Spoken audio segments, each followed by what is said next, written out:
Bonjour à toutes et à tous, ici Laurie Dubois pour les Sommes de toutes les peurs. Aujourd'hui, je vais vous présenter la partie de la chaîne que j'ai intitulée Chronique judiciaire. Donc là, c'est pour relayer un peu d'informations sur les grandes affaires criminelles dont on entend parler ou dont on a entendu parler. Et pour les mamans quadra qui sont comme moi fans d'enquête criminelle, bah voilà, c'est l'occasion de vous présenter certaines chaînes d'autres youtubeuses qui relaient plutôt bien les informations, qui décortiquent vraiment intelligemment les affaires et qui posent des questions un petit peu plus hors des sentiers battus que ce que l'on peut entendre sur les chaînes de grande écoute.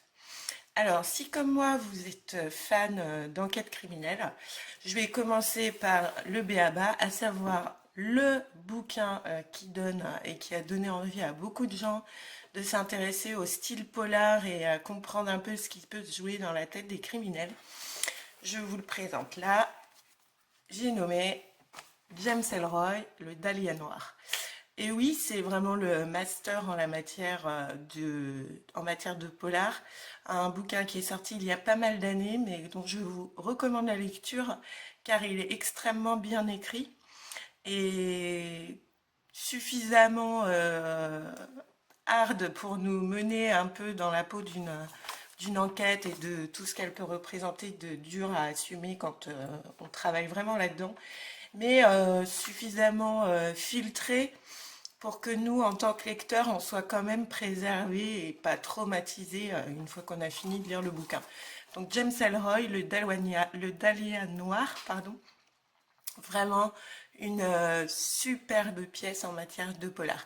Je voulais juste aussi m'excuser si parfois mon débit ralentit, mais en fait j'ai actuellement un problème de santé qui peut jouer sur mon élocution. Donc parfois ça peut arriver que je cherche mes mots ou que mon débit ralentisse. C'est provisoire, mais c'est un petit peu gênant parfois. Donc excusez-moi d'avance. Je voulais aussi vous présenter ce bouquin-là qui s'appelle Cap Canaille, qui a été élu prix du Quai des Orfèvres 2021, écrit par Christophe Gava, qui a été publié chez Fayard et qui est également une très bonne enquête criminelle. Et là, on plonge au cœur du 36 Quai des Orfèvres, que vous connaissez peut-être déjà sous l'angle des polars avec les héros, le bien nommé Charcot de Franck Tillier ou Tilliez, je ne sais pas trop comment on dit. Et là, c'est une autre manière de voir un peu une enquête criminelle et qui a reçu un prix et qui le mérite amplement. Donc voilà pour les bouquins, ça c'est fait. Après, vous verrez, hein, au rayon polar de nos librairies, il y en a pléthore. Pour moi, ces deux-là, j'avais envie de vous les présenter. L'un parce que c'est vraiment la base à avoir dans sa bibliothèque de polar.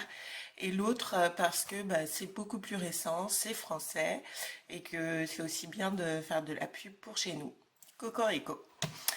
Donc là, je ne vais pas vous parler d'une enquête criminelle pour ce premier numéro. Je vais juste vous présenter les chaînes que je trouve vraiment sympas à aller voir parce qu'il y a beaucoup de sources, il y a beaucoup de données, il y a des choses qui sont très bonnes, d'autres bon, un peu plus dilettantes, on va dire, ou des dilettantes qui, en fin de compte, font un travail digne de certains pros, parfois même meilleur. Donc, si vous n'êtes pas fâché avec des petites fautes ou d'orthographe ou de langage et de prononciation, si vous pouvez passer outre ça pour vous concentrer sur le fond et la pensée des autrices et des auteurs, parce que c'est plutôt des autrices, faut le dire, moi, je vais vous conseiller trois chaînes YouTube que je trouve vraiment très intéressantes et que je suis avec beaucoup de plaisir. La première s'appelle Restons prudents. Virginie, une jeune femme qui décortique des affaires souvent outre-Atlantique et nous les recompose pour un petit peu les vulgariser et les synthétiser. Elle propose aussi son opinion et fait aussi des comparaisons avec d'autres affaires qu'elle a déjà pu résumer et traiter sur sa chaîne, ce qui est assez intéressant et qui sort un peu des sentiers battus et des points de vue de criminologues ou d'experts en crime, puisque finalement on peut aussi au bout d'un moment avoir l'impression qu'on tourne en rond parce qu'on voit pas les bonnes choses aux bons endroits. Et je trouve que sa chaîne Restons prudents est très intéressante et c'est aussi un appel à la prudence puisque malheureusement on vit dans une époque où les comportements pathogènes et le pire criminogène ne sont pas en baisse bien au-delà. La deuxième chaîne que j'aimerais vous présenter aussi, c'est Boucassine ou Boucassin, je ne sais pas comment on dit.